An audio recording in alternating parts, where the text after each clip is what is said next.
Tonight, an unprecedented surge in women voters. That's what one Democratic political strategist found after analyzing voter registration data after the Supreme Court decision to overturn Roe versus Wade. And here's the thing about the surge. It isn't just unprecedented. It is happening in red states like Kansas.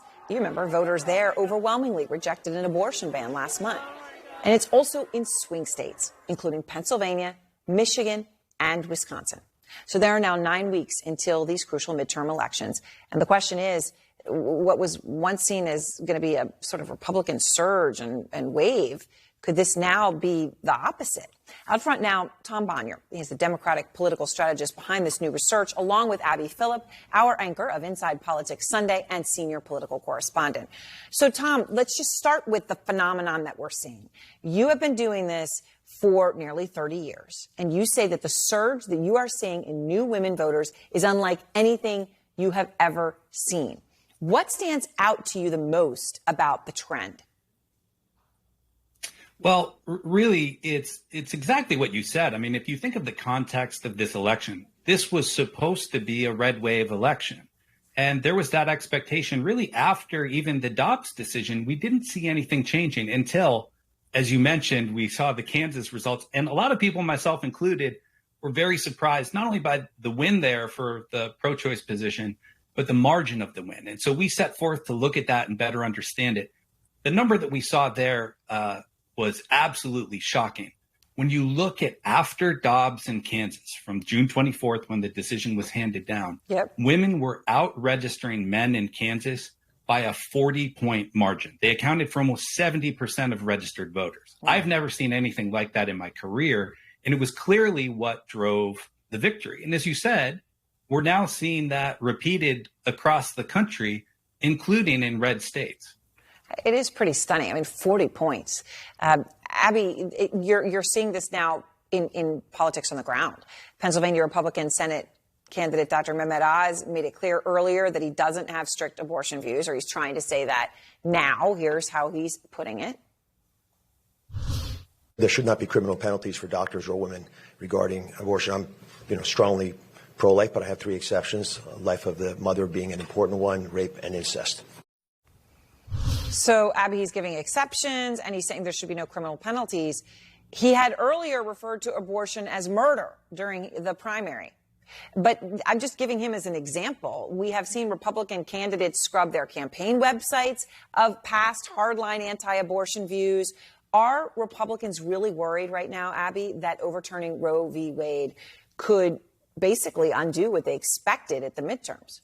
Yeah, I think they absolutely are worried. I mean, months ago, after the Dobbs draft was leaked, even Democrats weren't convinced of how much of an effect this would even have on the midterms. And I think that both what we're seeing here is not just that it's having an effect, but the magnitude of the effect is far greater than either party really expected.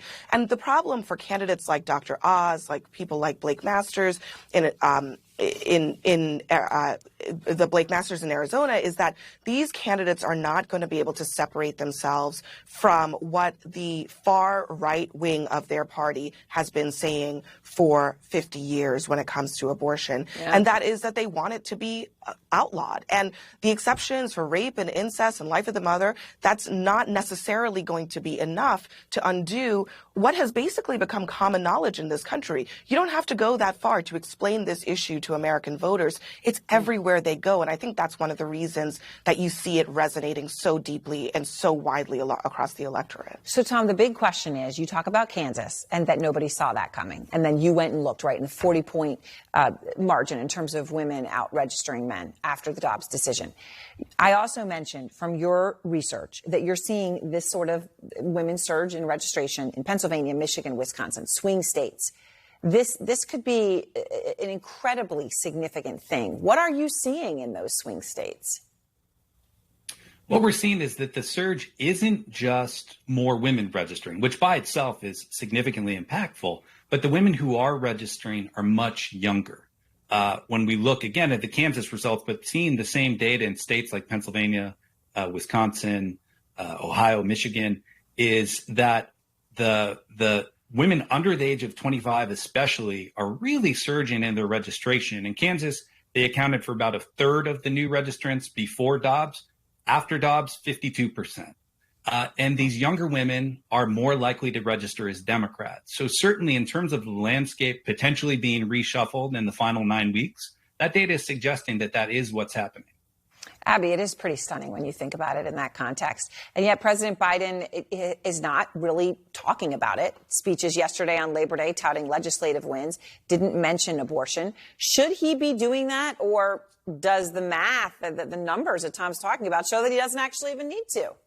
Look, I think that one of the things that you're seeing is that this is a state-by-state strategy. Democrats are executing a strategy of talking about abortion explicitly in the places where they think it will make a difference, in the places where it's basically on the ballot. In Pennsylvania, where the next governor could decide how abortion laws are written in that state, in Michigan, in Wisconsin, and other places like that. And so you're seeing this being executed in districts and in states.